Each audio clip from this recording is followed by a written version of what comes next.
Hello ladies and gentlemen, and welcome back to the channel where today the scarf is back out, which can only mean one thing. We are talking Doctor Who. I'm gonna stop doing that before I break it. Okay, I know it landed the wrong way around, but like I've tried that 12 times now and I can't do it again. So today we are discussing my top 5 Doctor Who episodes, and I want to stick exclusively to New Who purely because Classic Who deserves a list all on its own. So if that's something you would like to see, definitely comment down below and let me know. I've also got my 14th Doctor fan castings, which will also be linked down below and up here, which is my most viewed video on my channel so far. So feel free to check that out if you haven't already. But yeah, my top 5 New Who episodes, and I'm counting 2-parters as one episode for the sake of this list. So let's crack on with it and get into the list. So kicking us off is Dalek from Series 1 with Christopher Eccleston and Billie Piper as the 9th Doctor and Rose. And this episode reintroduced Daleks for the new show and a brand new audience. And by the time that Classic Who had wrapped up, Daleks were kind of a bit of a joke. So making these things seem scary and menacing was going to be quite tough. But they completely nail it, and the Dalek in this is terrifying. It's the most ruthless, vile, and evil I think the Daleks have ever been in New Who. That scene alone, when the Dalek is in the prison cell and Christopher Eccleston as the 9th Doctor is just yelling at it and screaming, and he's so angry and furious and disgusted and heartbroken that this thing still exists. And he is terrified of it. You know that this thing is dangerous because we've seen the 9th Doctor in Series 1 up until this point relatively in control, and he just has no idea what to do, and he just loses control completely. As soon as it gears up and starts going on its rampage, it does not stop. There is kill after kill, and I think it's one of the highest body counts that the Daleks have had. Body count. You mean death count, you idiot. Body count.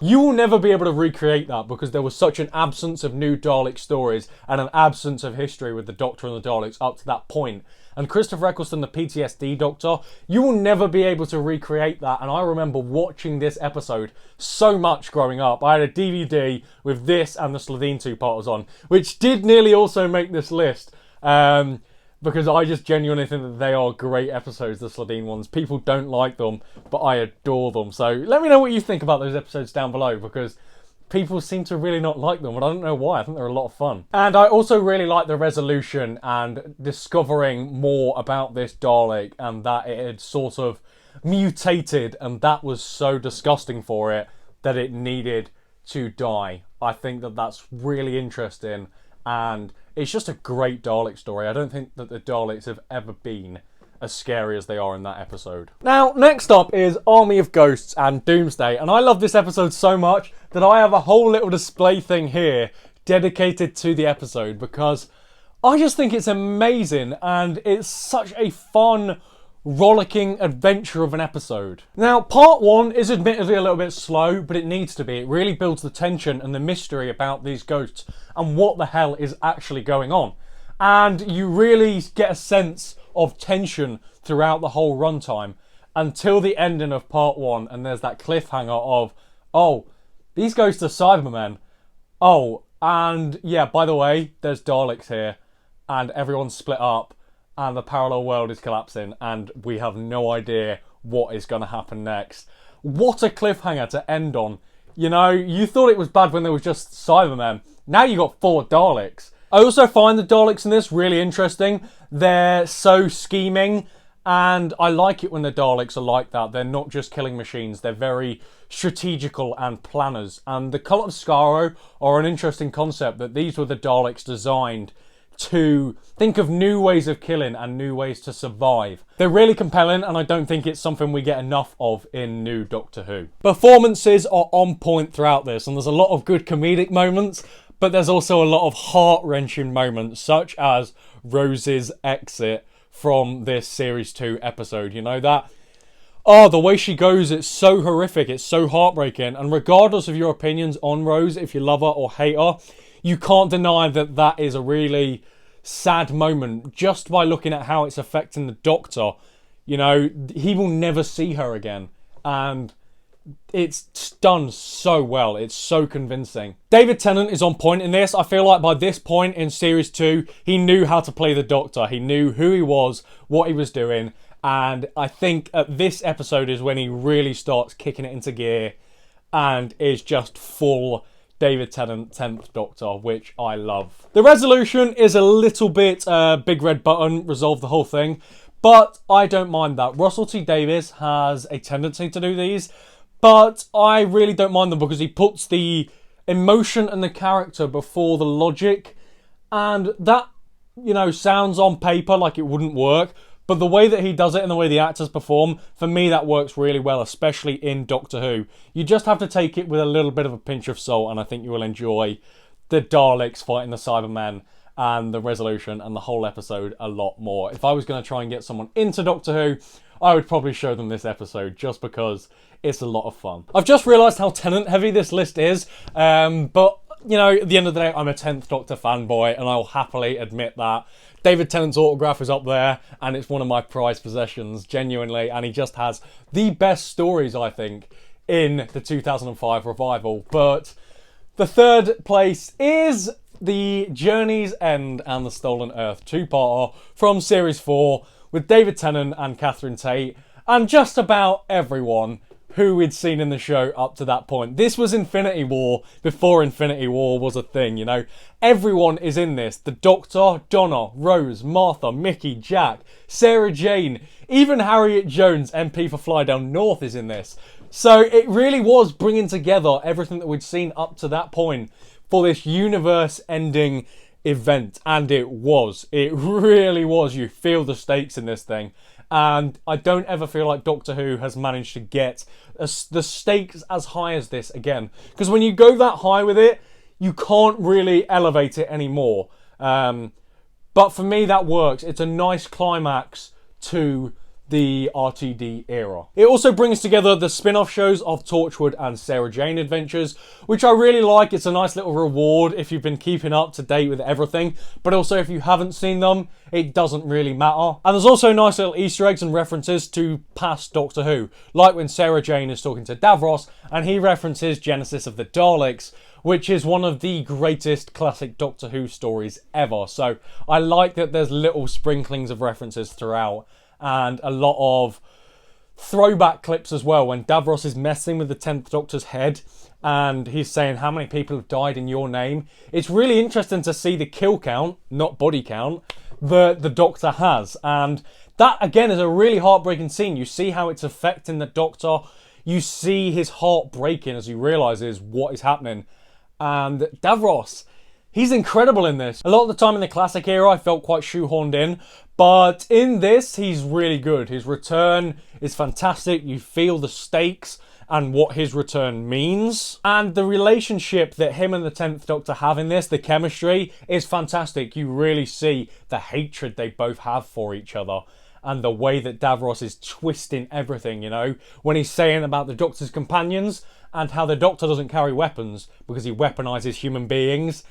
That is horrible, but it's so true. And the fact that you can relate to such a evil, statistic, mad character as Davros, the fact that I understand where he's coming from to an extent, that's really good writing. Even in part 1, again, it's a little bit slow, a bit like Army of Ghosts and Doomsday, but it needs to be to build up the tension and what is happening.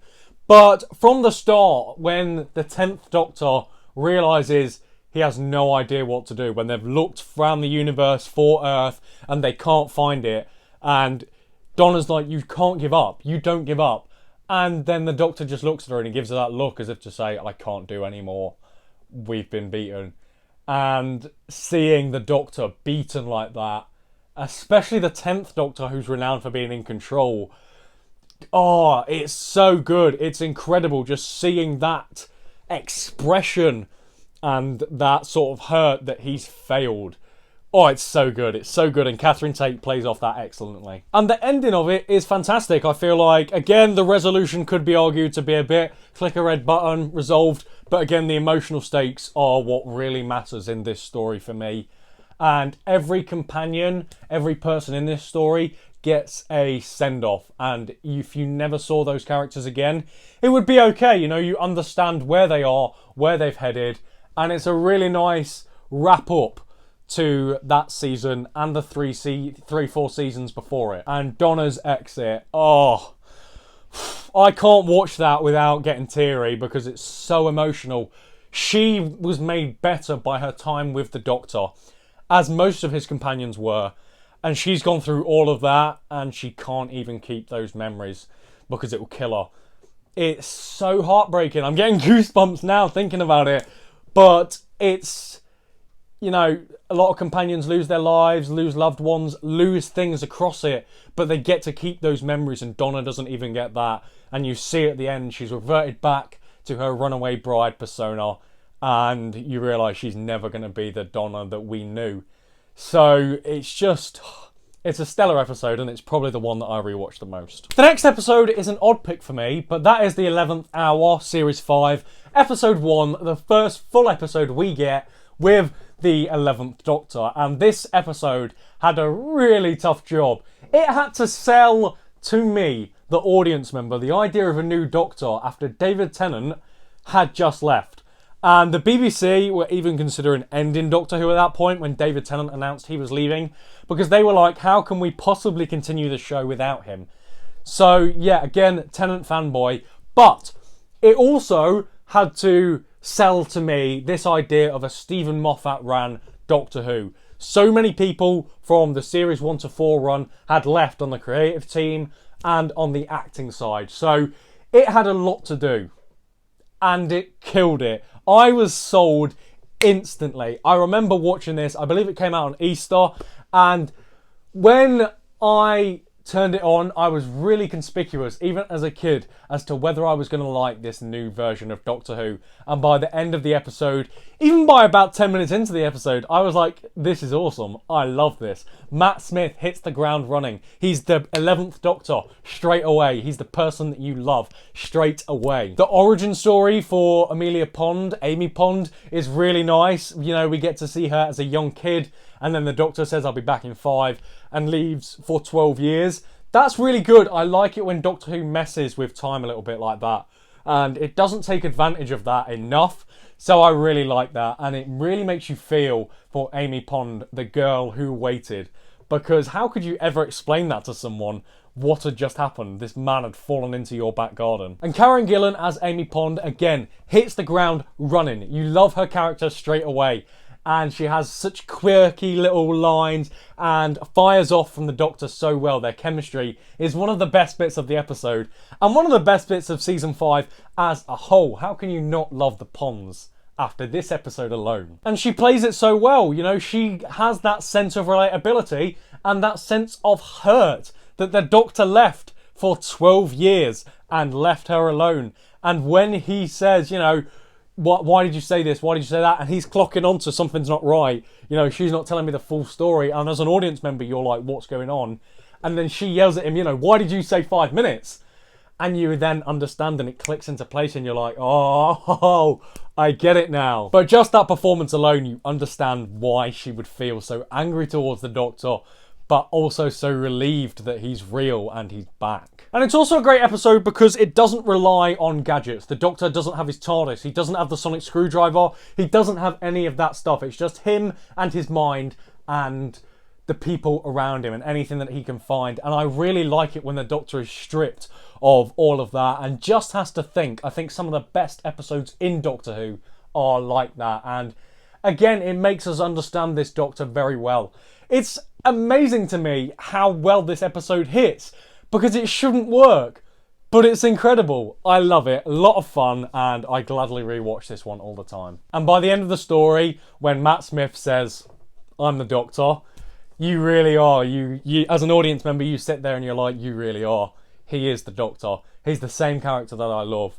And he's fantastic. Matt Smith is a great Doctor and deservedly got a great regeneration story. And my final choice for the top 5 best Doctor Who episodes ever from New Who is The Day of the Doctor, the 50th anniversary special. How could it not be? Come on. A team up between Matt Smith, David Tennant and John Hurt all playing my favourite character. I mean, this is like fan fiction. It's incredible. Just David Tennant and Matt Smith bouncing off each other alone is awesome. They are a great double act and a lot of fun to watch on screen, you know. You constantly have a smile on your face when you're seeing them together. And John Hurt, you know, the fact that we got John Hurt as a Doctor, I still can't believe it. And he's incredible as the Doctor. Admittedly, I would like to have spent more time with him in this episode, but there's only so much you can do in an hour special. And considering this is the Doctor that wiped out the Time Lords, the Daleks, and we're led to believe this is the Doctor who committed mass genocide, John Hurt plays it so well. He's this real torn down man, this ruined man who is so exhausted by war, he just wants it to end. And it's so well done and so well acted. The writing is fantastic, and again, it has a lot of those time messing moments, you know. The guy receives a phone call at the start of the episode that's actually from the end of the episode. I really like stuff like that, and it really just has a lot of fun with its concept and celebrating its 50th birthday. Arguably, it can be said that it's more a celebration of the revival up to this point, and I do understand that, but to me, it's still a combination of 50 years, and again, it shouldn't have worked as well as it did, but it did. It's full of fan wank, but it's done very well, and it rewards you for being a Who fan, you know? Whether you're a new viewer or an old viewer, you can watch this episode, I believe, and everyone did. This episode was an event, and the last time Doctor Who was an event, really. Everyone watched this. And if you didn't, then what were you doing? Were you watching Strictly? What was more important than the 50th anniversary of Doctor Who in November of 2013? What were you doing, really? Come on. But yeah, new viewers can watch this, but it doesn't hold your hand either, so it really does almost thank the fans. It's like a love letter to the fans, and I think they were the words that Stephen Moffat used to describe the 50th anniversary episode. Watching all the Doctors come together at the end, seeing the Time War finally, or at least snippets of it, was really nice, and the cameo from Tom Baker at the end. Oh, when I watch that scene alone, I get goosebumps. That bellowing voice. I remember the first time I watched it, I heard the voice and I was like, that's Tom Baker's voice. No. And the camera pans and it's Tom Baker walking in through the gallery to talk to Matt Smith. Oh, what a moment. That was possibly my favourite moment of Doctor Who of all time, because it was just so unexpected and completely took me by surprise. And I relive that moment every single time I watch that clip. It's incredible. I'm gushing over that scene far too much, but I love that cameo. And people argue that all of the past Doctors should be in it if he was going to be in it, but that's fair. But Tom Baker is the Doctor. If you've seen my ranking of the Doctors, which I will also link below, when a casual audience member thinks of Doctor Who, they either think of David Tennant or Tom Baker, and you cannot compare any of the other Doctors really to the likes of Tom Baker, because he is the character of the Doctor. So he had to be in this, and he's so good. And what I also appreciate about it is that it sets up the next 50 years almost of Doctor Who. It closes out one chapter, but then opens up another to find Gallifrey, to experience the Time Lords. The Doctor now understands that he is not a mass murderer. And while I liked that PTSD aspect of the character, that's not gone. It's not wiped from continuity, because the Doctor still believes he's that up until Matt Smith.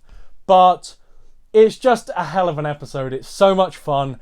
And again, it's probably one of the episodes I rewatch the most. If I'm not feeling it for a day, you know, if I just need to pick me up, or I've just got an hour and a bit spare, I will watch this episode, because it's a joy to watch and is so much fun. And it's so entertaining. It's incredible. And yeah, I can't put into words how I felt watching this for the first time. But that's my list for today, ladies and gentlemen. If you enjoyed this video, then make sure you subscribe and hit the notification bell so you're aware of when I've got new stuff coming out if you're interested. And if you haven't already, because if you're already a subscriber, then thank you very much. It absolutely means the world to me. Like this video and comment down below your top 5 new Who episodes. You can include Classic Who if you want, and let me know if you would like to see a top 5 classic episodes video as well. But yeah, keep smashing like, keep smashing comment, and yeah, I'll see you in the next video, guys. It has been a pleasure. Bye for now.